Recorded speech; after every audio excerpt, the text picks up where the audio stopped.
Bonjour et bienvenue Madame, Messieurs dans votre télévision, Fondation Maloa Télévision, mais notamment sur cette grande émission, la grande tribune, et cet espace réservé notamment et qui vous est offerte par la Fondation Maloa Télévision pour décrypter, analyser, notamment analyser grandement, grande analyse. Déjà ça commence aujourd'hui sur notre menu, l'affaire en justice du journaliste Stanis Boujakira. On en parle, mais notamment l'évolution de la situation sécuritaire dans la partie est de la République démocratique du Congo, et on ne va pas s'en passer. Il s'agit notamment de la desserte en électricité.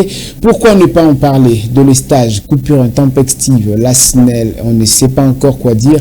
Il est avec nous sur ce plateau, mais je vais ajouter la visite du président de la transition gabonaise en RDC. Ça fait débat. Il est avec moi. Monsieur Chanty Chako est notre invité. Bonjour, Monsieur Chanty Chako. Bonjour, cher Elvis. Comment vous allez?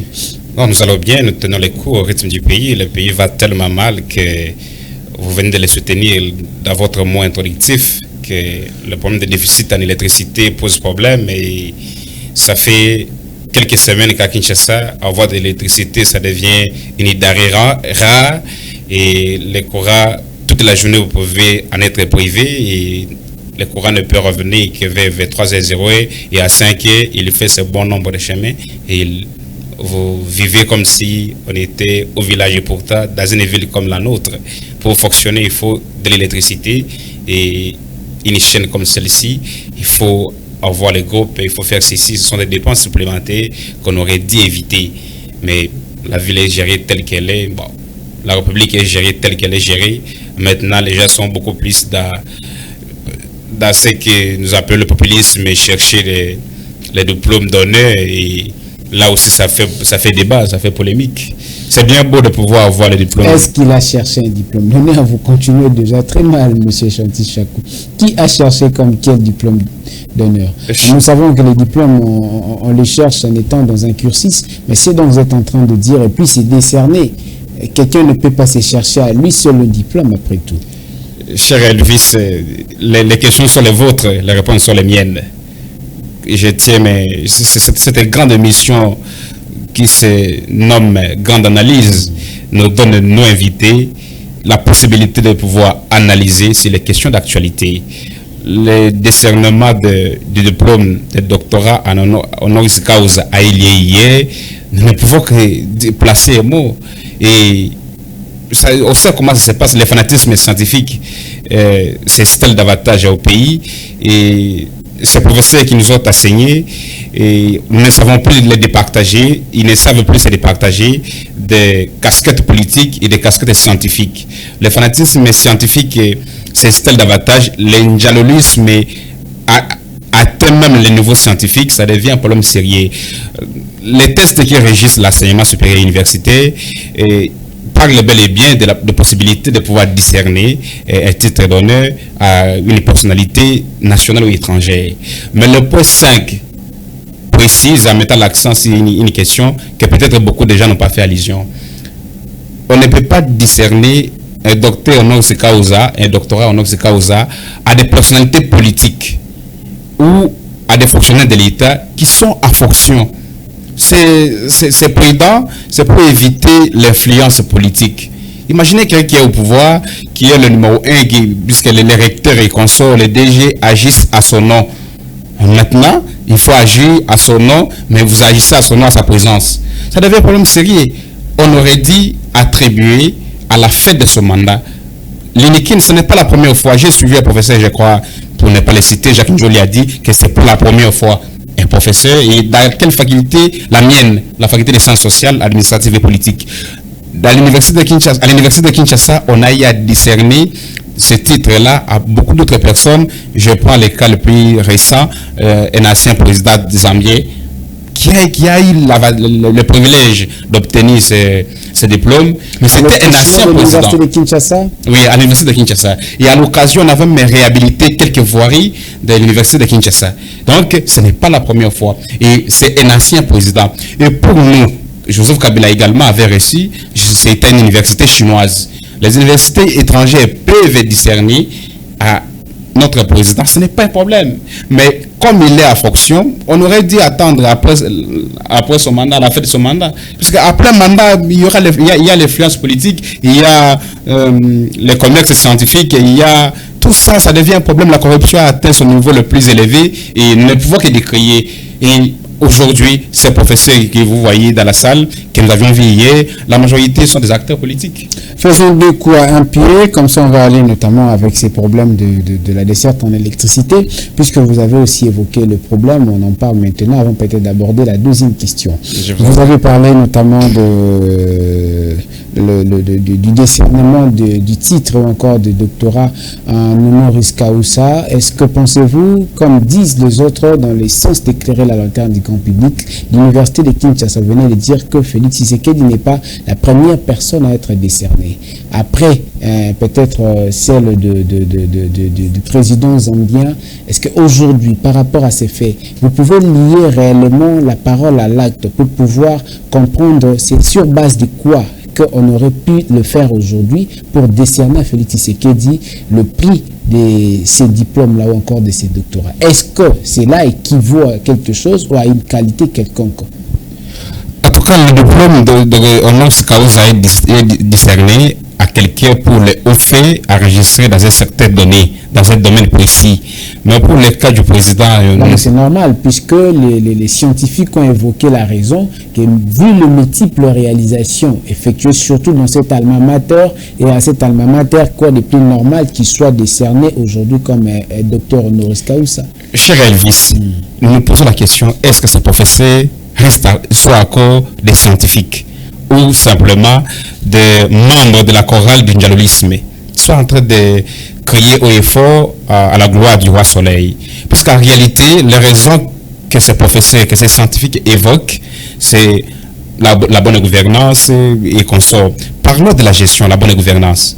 Des enseignants, des professeurs qui étaient pas plus de 3 jours au gouvernement, au gouvernorat de la République, pour réclamer 5 mois d'arriérés des salaires.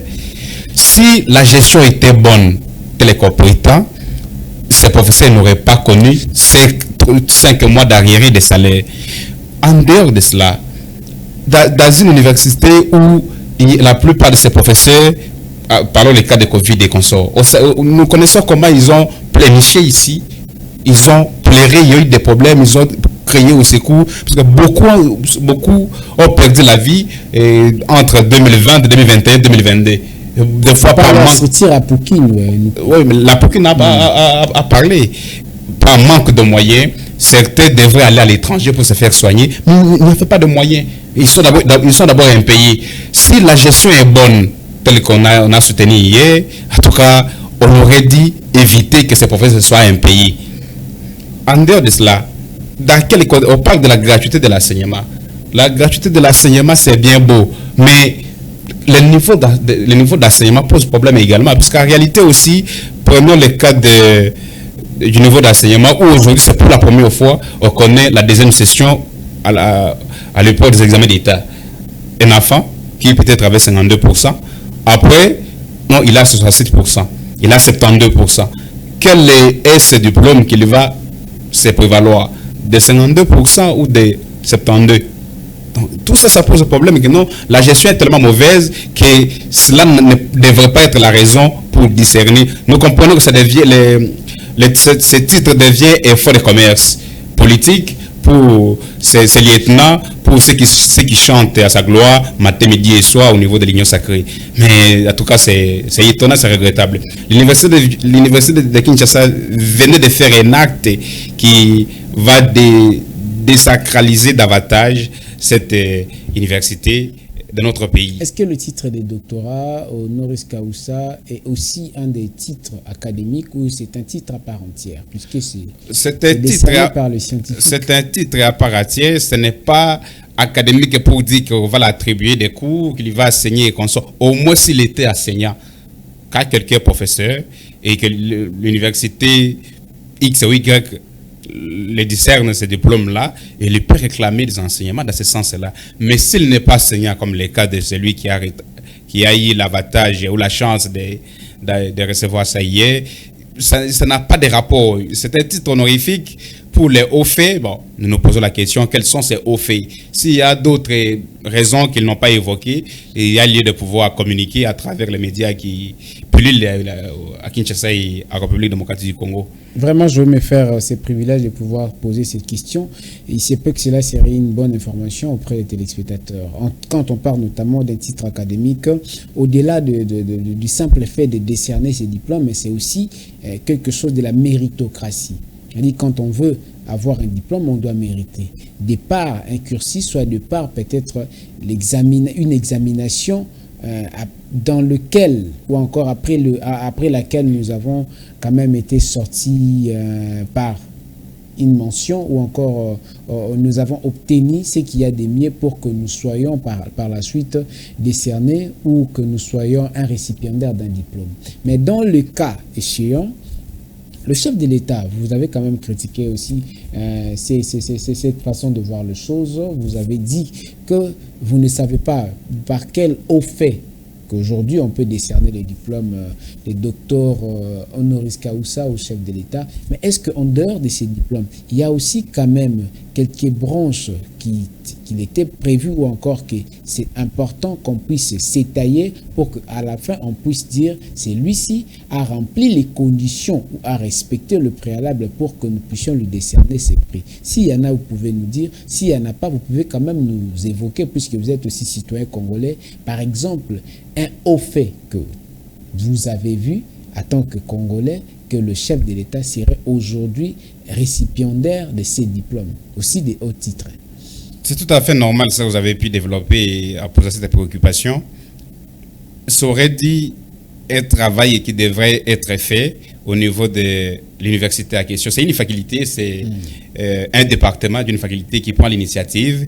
Ça suit un processus. Ça arrive au niveau de la faculté trouve que non, les concernés remplissent toutes les conditions requises et la faculté envoie au rectorat. Et c'est le recteur qui convoque la réunion au niveau du comité scientifique, du comité de gestion, et le professeur, le recteur prend l'initiative de communiquer aux concernés. Mais on sait comment les choses se passent au pays, tout est téléguidé, ça peut commencer de quelque part, même la procédure a été biaisée. Qui vous dit vrai que ça a été fait comme ça? Je suis de la faculté des sciences sociales, je me pose la question, comment ces professeurs, quel est ce département-là? Sciences politiques, le département des sciences politiques, le département des relations internationales, puisqu'on nous a parlé de la diplomatie agissante, on ne sait pas si c'est la diplomatie agissante où les voisins nous malmènent. Nous avions dit que non, on fait l'accord, on fait ceci, on a appelé quelqu'un hier et ami, aujourd'hui on crée partout que c'est lui l'ennemi. C'est bien beau, cette diplomatie agissante comment? Donc, parmi le département de la faculté des sciences sociales, je vais parler de le département des sciences politiques, il y a le département des relations internationales, il y a le département d'anthropologie et il y a le département de sociologie. Qu'est-ce qu'on a réellement fait à ce sens-là pour qu'il mérite ces diplômes? En fait, les grands problèmes aussi ne sont pas contre le discernement ou qu'on puisse discerner ces diplômes au président de la République, mais ça viole l'article 5 des tests. Tu dis quoi? À cette matière. L'université ne discerne pas le titre de docteur honoris causa aux personnalités politiques et aux fonctionnaires de l'État à plein mandat. Je vais vous interrompre peut-être à ce sens-là, puisque l'université de Kinshasa ne serait pas la première. Avant quand même que l'université de Kinshasa puisse prendre l'initiative, il y avait aussi l'université d'une nation qui est autre que la République démocratique du Congo, avait aussi fait tout de même que l'université de Kinshasa. Est-ce que elle aussi avait essentiellement brigué à la logique dans la façon de faire les choses, ou c'est seulement l'université de Kinshasa que vous êtes, qui est plutôt dans votre collimateur? Non, cher Elvis, il faut qu'on se comprenne bien pour permettre à nos téléspectateurs de pouvoir appréhender ce que nous disons. Ce n'est pas interdit aux universités des étrangers de pouvoir le faire. Je l'ai dit au début que non, les universités étrangères peuvent le faire puisqu'ils ne subissent pas l'influence politique. Mais les universités nationales ne peuvent pas le faire au cours du mandat. Aujourd'hui, l'université de Kinshasa aurait dû réfléchir sur le mandat, les 18 ans de Joseph Kabila. Pendant 18 ans, qu'est-ce qu'il a fait? Bon, j'ai compris que pour eux, pour l'université de Kinshasa, la gestion des 18 ans du président Kabila, il n'a pas excellé dans aucun domaine. Ça, c'est bien beau. On pourrait peut-être dire que non, l'alternance, ça a été une bonne chose pour les premiers présidents à faire l'alternance avec quelqu'un d'autre qui entre. Mais puis ça a été biaisé, tantôt plutôt au cri, matin, midi et soir. Tantôt c'est un général qui sort, tantôt c'est le président de l'ancien président de la centrale électorale qui sort pour dire que non, ça a été un président nommé. Donc à ce sens-là, l'université peut avoir raison de ne pas discerner ses diplômes à l'ancien président. Mais au stade actuel, les universités congolaises et les instituts supérieurs auraient dû attribuer à un ancien président. S'il faut le faire avec le président en fonction, l'université aurait dit fait avec les présidents étrangers. Donc, évaluer son travail, sa perspicacité après ses prestations, après son mandat, oui. Ok.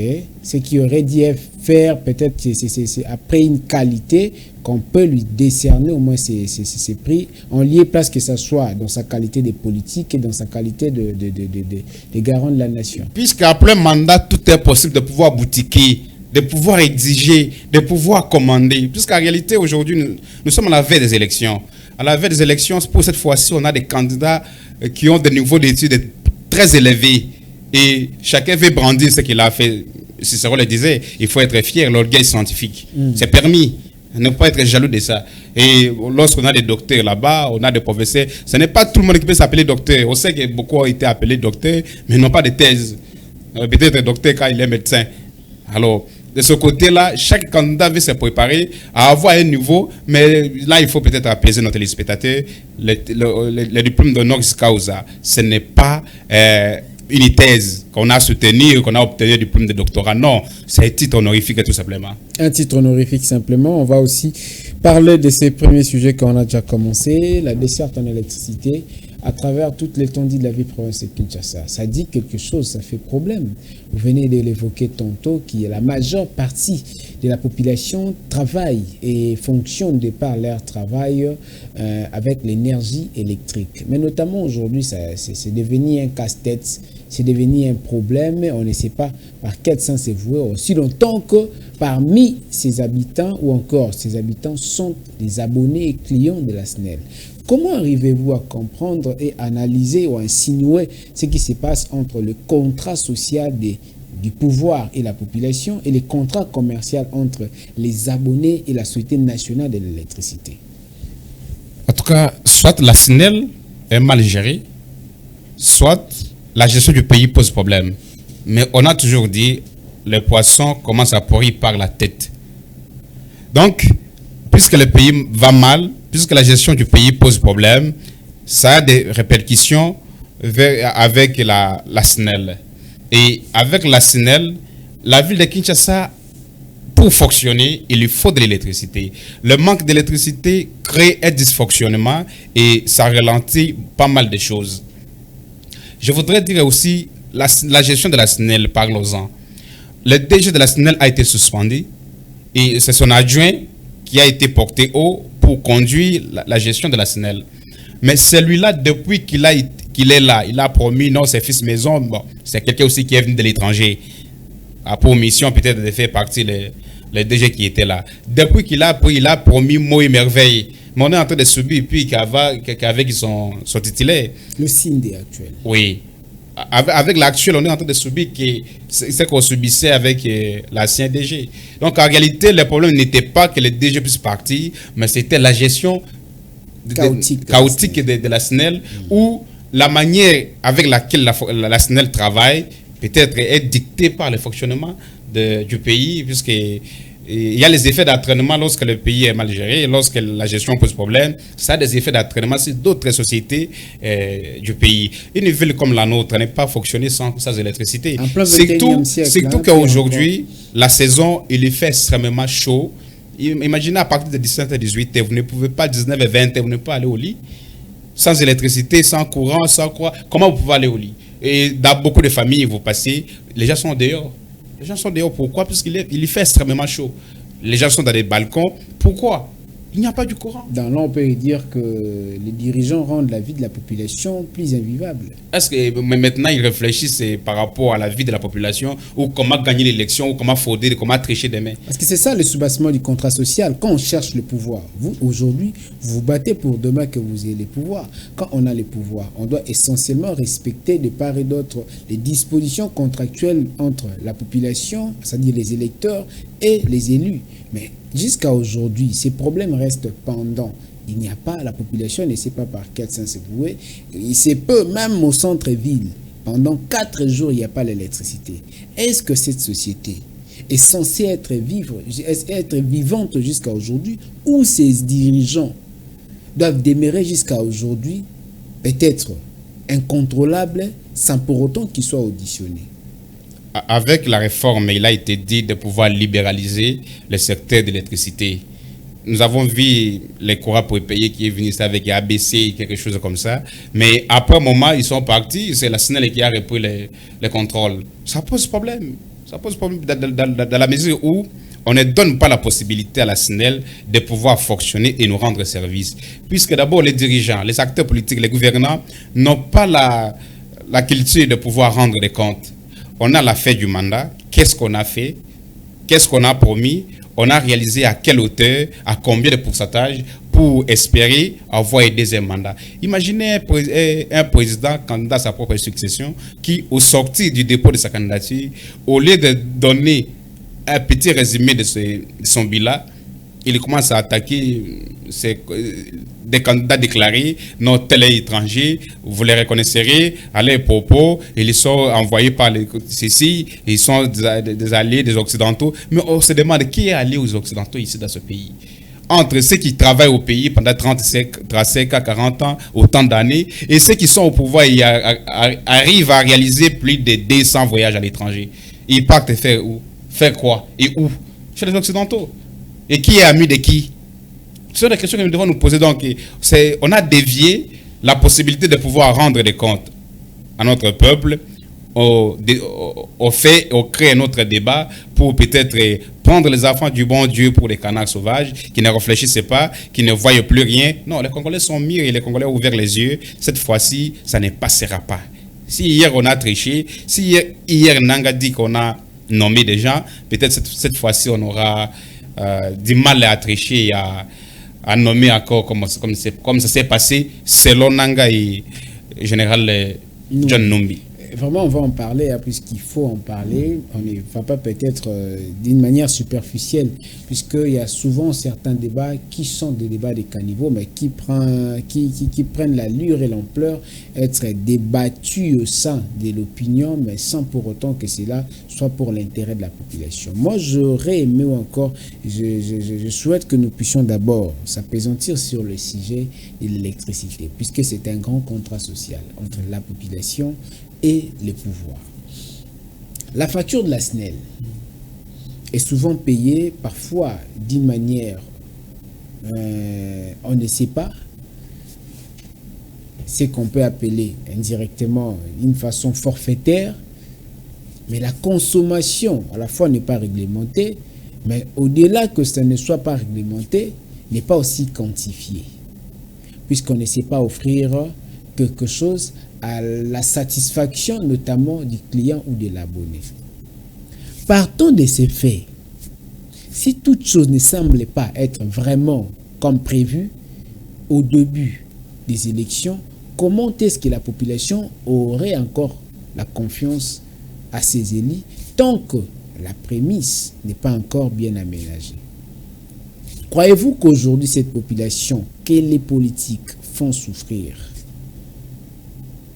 aura encore la possibilité de revenir, parce que c'est bien clair, plus limpide, de pouvoir réitérer leur confiance à ceux qui ont dirigé ou à renouveler la classe politique, parce que rien ne va, on doit se le dire. Et à partant déjà de ces faits, vous l'avez dit, quand ça arrive à 17 h, il n'y a même pas envie de pouvoir aller au lit parce que la chaleur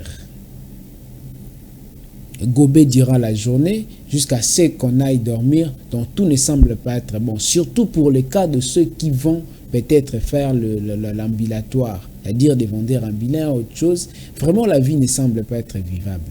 Est-ce qu'il faut renouveler la classe politique ou est-ce qu'il faut toutefois donner la confiance mais sensibiliser les politiques pour ce qui concerne les bons contrats sociaux et l'exécution de ces dispositions? Oui, cher Elvis, cette fois-ci, en tout cas, il y a possibilité que nous puissions avoir des dirigeants qui vont nous rendre des comptes. Je prends l'exemple de la France. Il y a un président qui a brigué, qui a été élu, qui a fait mandat et qui n'avait pas eu le courage d'aller solliciter un deuxième mandat. Pourquoi? Parce qu'il avait promis aux Français de réaliser X et Y réalisations. Ça n'a pas été fait. Et il s'est dit non, inutile pour moi d'aller demander un second mandat au moment où je n'ai pas été à la hauteur de ce que j'ai promis. Il se nomme François Hollande. Il n'avait pas brigué un deuxième mandat. Et il est sorti par la grande porte, tout en échouant son mandat. Mais si Louzès allait s'humilier comme Sarkozy qui avait fait également un deuxième, qui est allé qui a sollicité un deuxième mandat, arrivé au deuxième tour, Sarkozy avait perdu. C'est la même situation chez nous. Le devoir de redevabilité devrait nous obliger, devrait obliger les gouvernants à rendre des comptes. Je prends l'exemple de ce que vous avez payé, vous avez cité, les factures forfaitaires que la SNEL et même la Régie des eaux attribuent ou donnent aux gens. Nous payons l'argent à contrepartie des services rendus par ces sociétés. Mais que fait la SNEL? Vous pouvez faire tout un mois, le courant ne vient qu'à 3 heures pour repartir à 5 heures, mais à ces heures-là, c'est peut-être pour charger le téléphone simplement. Vous n'allez pas préparer, vous n'allez pas repasser les habits. Il n'y a même pas possibilité de conserver les denrées alimentaires au niveau des congélateurs et consos. Il n'y a pas moyen. Alors, vous venez à la fin du mois avec une facture forfaitaire où il n'y a que vous qui connaissez combien vous allez fixer. Et à contrepartie, je n'ai pas bénéficié de vos services comme il se doit, mais je suis obligé de payer. Ça devient l'exploitation de l'homme par l'homme. Et ça devient l'escroquerie de l'État qu'il faut éviter. Demain, nous devons avoir le courage d'avoir ces députés nationaux qui y interpellent des mandataires. Puisque les députés, le Parlement, l'Assemblée nationale et même le Sénat ont certaines missions. Légiférer, contrôler le gouvernement et les mandataires. Mais aujourd'hui, combien de mandataires on a interpellé, combien de ministres, en dehors du ministre de l'économie qui était parti sacrifier. C'est vrai, ça posait problème, mais peut-être ils l'ont sacrifié. Mais au niveau de la SNEL, est-ce que le DG de la SNEL a été appelé pour les services mal rendus à la nation? Mais comme on a des députés aujourd'hui qui ont été élus sur une liste électorale, mais aujourd'hui se retrouvent membres d'une famille politique avec laquelle ils n'ont pas bâti campagne. Aujourd'hui, ils vont battre campagne à travers la République avec les logos, avec les couleurs des X et Y partis politiques. Mais après des années, nous continuons avec ces gens ici. La transhumance politique va faire, en tout cas, son chemin, comme d'habitude, comme on a connu. Donc, il faut éviter ça. C'est pourquoi nous disons notre classe politique est à rajeunir et à refaire. Si nous continuons avec ces gens qui ont dansé pour Mobutu, qui ont dansé pour Kabila, les pays, qui ont dansé pour Joseph Kabila, qui continuent à danser pour Félix Tshisekedi, nous n'allons pas aller loin. Qui vont encore danser pour Félix Tshisekedi pour ces quinquennats prochains. Ok, vous voulez dire? Vous êtes également partisan de la tricherie. Qui vivra verra. Vous êtes partisan de ceux qui croient que non, la tricherie aura lieu cette année. C'est un choix, qui vivra verra. Merci beaucoup, monsieur Chanty Chako. Je pense qu'il y a aussi un sujet saillant, peut-être un sujet avec lequel nous allons aussi atterrir humblement notre discussion, encore cette rencontre. Aujourd'hui, il s'agit notamment de la montée en puissance de Wazalendo. Autrefois appelée une troupe insurrectionnelle, mais aujourd'hui, quand même, nous ne savons pas qualifier la raison même d'existence de ces troupes. Est-ce que c'est un groupe d'autodéfense? Est-ce que ce sont des miliciens? Ou est-ce que c'est une facette cachée de l'armée congolaise qui agit en arrière-plan par les Wazalendo? Cher Elvis, c'est un sujet tellement important pour moi et pour la nation. Les Wazalendo, ce n'est pas une branche de l'armée congolaise. J'aurais bien voulu que vous puissiez dire que la montée à puissance de l'armée. Mais quand vous dites la montée à puissance de Wazalendo, je suis confus. Je me dis, où sommes-nous? Il n'y a pas quelques semaines, on vient de tuer ses compatriotes à Goma, puisqu'ils ont réclamé le départ de la MONUSCO. Puisqu'ils ont dit, ils avaient un programme de pouvoir manifester devant la MONUSCO pour exiger leur départ, et ils ont été sacrifiés, tués comme des canards sauvages. Mais aujourd'hui, ces mêmes compatriotes sont au front, on les appelle aujourd'hui compatriotes. Curieusement, celui qui préside à la destinée de notre nation est allé même à la tribune des Nations Unies, en tout cas, exprimer sa désolation et les condoléances au peuple marocain et libyen qui ont connu des problèmes, mais tout a gardé silence pour ce qui s'est passé à Goma. C'est puisque le délit a été commis par sa garde républicaine. C'est ça la cause qui lui a obligé le silence. Non. Mais les commanditaires sont aujourd'hui condamnés. Ils sont aujourd'hui peut-être sous les viseurs de la justice. Quoi de plus normal à faire encore? La justice, que le monopole reste à la justice. Est-ce qu'il n'y a que ces gens-là qui sont des commanditaires? Il y en a d'autres, mon frère. Il y en a d'autres qu'il faut remonter pour arriver à dénicher et à avoir le nombre important de tous ceux qui ont concouru pour éliminer, exterminer, tuer, massacrer nos compatriotes qui aujourd'hui sont en train de servir la République. Puisque une avancée, en tout cas, pas de moindre. Il faut encourager ça. Nos compatriotes, puisque même l'article 64 le dit, tout Congolais a le droit de protéger, sauvegarder l'intégrité du territoire national. Mais est-ce que bien que c'est la première mission de l'armée nationale. Ce n'est pas une forme aussi peut-être de la stratégie militaire? Non, pas une stratégie militaire, cher ami, cher journaliste Elvis. Une stratégie militaire avec des gens que vous avez éliminés, que vous avez tués.